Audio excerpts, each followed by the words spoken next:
Do not let your hearts be troubled. You believe in God. Believe also in me. My Father's house has many rooms.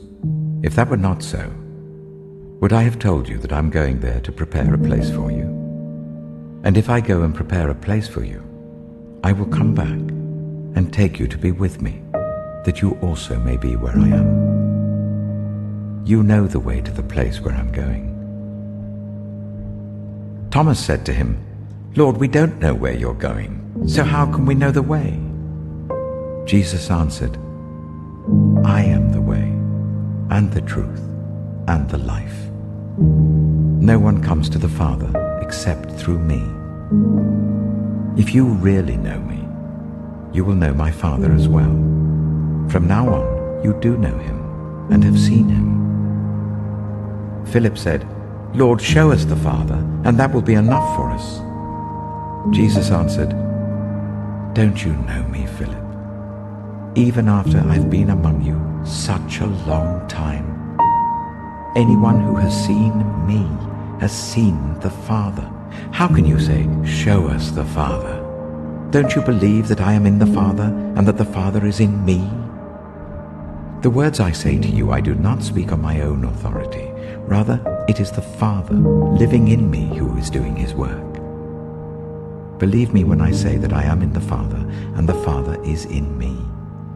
Or at least believe on the evidence of the works themselves. Very truly I tell you, whoever believes in me will do the works I've been doing, and they will do even greater things than these, because I am going to the Father. And I will do whatever you ask in my name, so that the Father may be glorified in the Son. You may ask me for anything in my name, and I will do it. If you love me, keep my commands. And I will ask the Father, and he will give you another advocate to help you and be with you forever, the Spirit of truth.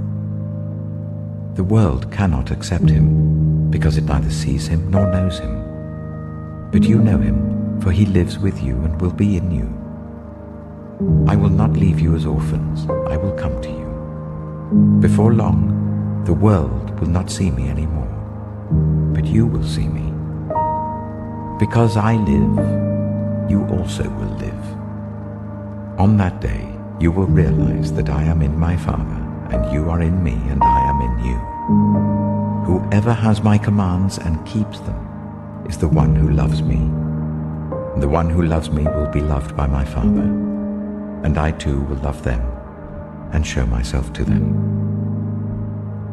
Then Judas, not Judas Iscariot, said, But Lord, why do you intend to show yourself to us and not to the world? Jesus replied, Anyone who loves me will obey my teaching. My Father will love them, and we will come to them and make our home with them. Anyone who does not love me will not obey my teaching. These words you hear are not my own. They belong to the Father who sent me. All this I have spoken while still with you. But the Advocate, the Holy Spirit, whom the Father will send in my name, will teach you all things and will remind you of everything I have said to you. Peace I leave with you.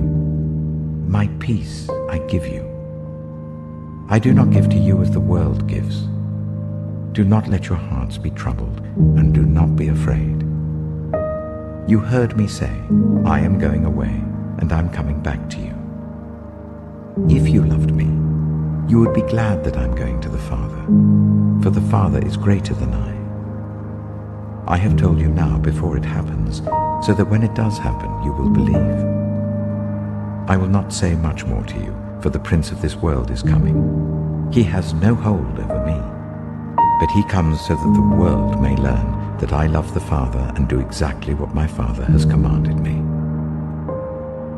I am the true vine, and my Father is the gardener.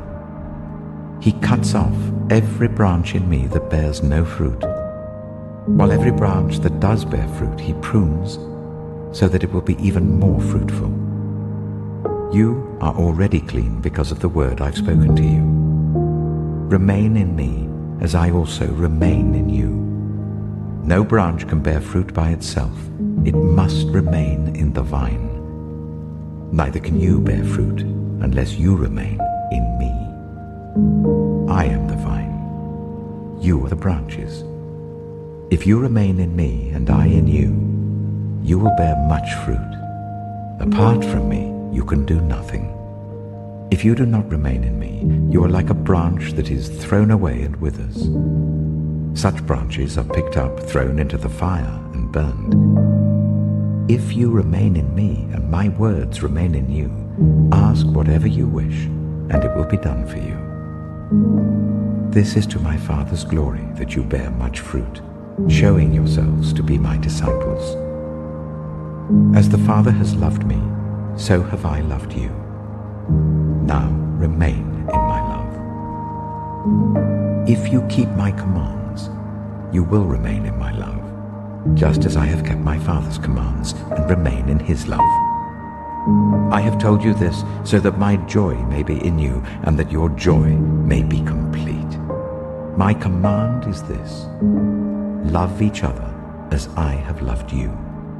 Greater love has no one than this, to lay down one's life for one's friends. You are my friends if you do what I command. I no longer call you servants, because a servant does not know his master's business.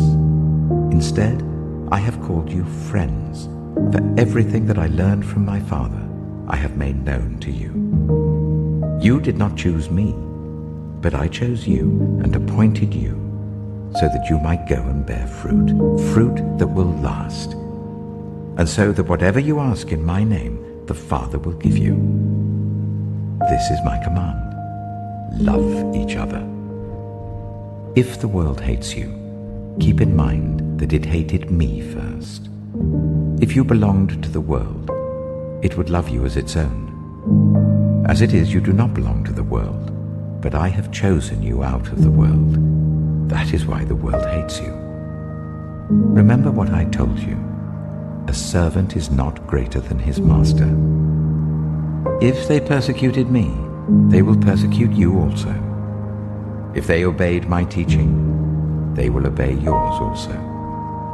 They will treat you this way because of my name, for they do not know the one who sent me.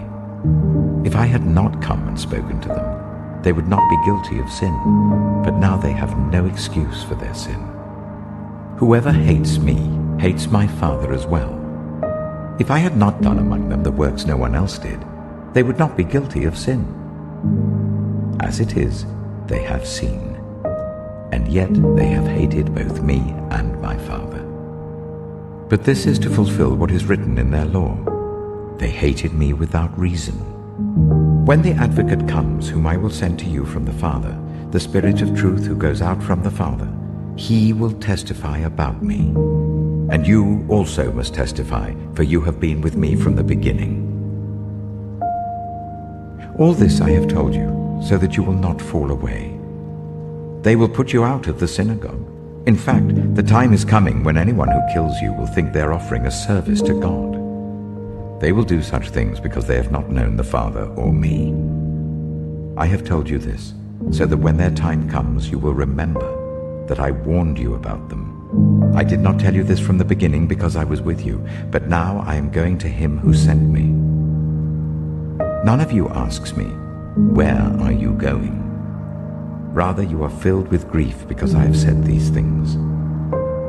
But very truly I tell you, it is for your good that I am going away. Unless I go away, the Advocate will not come to you. But if I go, I will send him to you.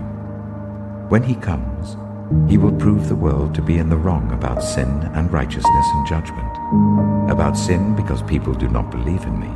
About righteousness, because I am going to the Father, where you can see me no longer. And about judgment, because the prince of this world now stands condemned. I have much more to say to you, more than you can now bear. But when he, the Spirit of truth, comes, he will guide you into all the truth. He will not speak on his own. He will speak only what he hears, and he will tell you what is yet to come. He will glorify me, because it is from me that he will receive what he will make known to you. All that belongs to the Father is mine. That is why I said, the Spirit will receive from me what he will make known to you. Jesus went on to say, in a little while you will see me no more, and then after a little while you will see me. At this, some of his disciples said to one another, what does he mean by saying, in a little while you will see me no more, and then after a little while you will see me? And because I'm going to the Father. They kept asking, what does he mean by a little while? We don't understand what he's saying. Jesus saw that they wanted to ask him about this, so he said to them, are you asking one another what I meant when I said, in a little while you will see me no more, and then after a little while you will see me? Very truly I tell you, you will weep and mourn while the world rejoices. You will grieve, but your grief will turn to joy. A woman giving birth to a child has pain because her time has come. But when her baby is born, she forgets the anguish because of her joy that a child is born into the world. So with you, now is your time of grief. But I will see you again, and you will rejoice, and no one will take away your joy. In that day, you will no longer ask me anything. Very truly I tell you, my Father will give you whatever you ask in my name. Until now, you have not asked for anything in my name. Ask, and you will receive, and your joy will be complete. Though I have been speaking figuratively, a time is coming when I will no longer use this kind of language, but will tell you plainly about my Father. In that day you will ask in my name. I am not saying that I will ask the Father on your behalf. No, the Father himself loves you, because you have loved me and have believed that I came from God. I came from the Father and entered the world. Now I am leaving the world and going back to the Father. Then Jesus' disciples said, now you are speaking clearly and without figures of speech. Now we can see that you know all things, and that you do not even need to have anyone ask you questions. This makes us believe that you came from God. Do you now believe? Jesus replied. A time is coming, and in fact has come, when you will be scattered, each to your own home.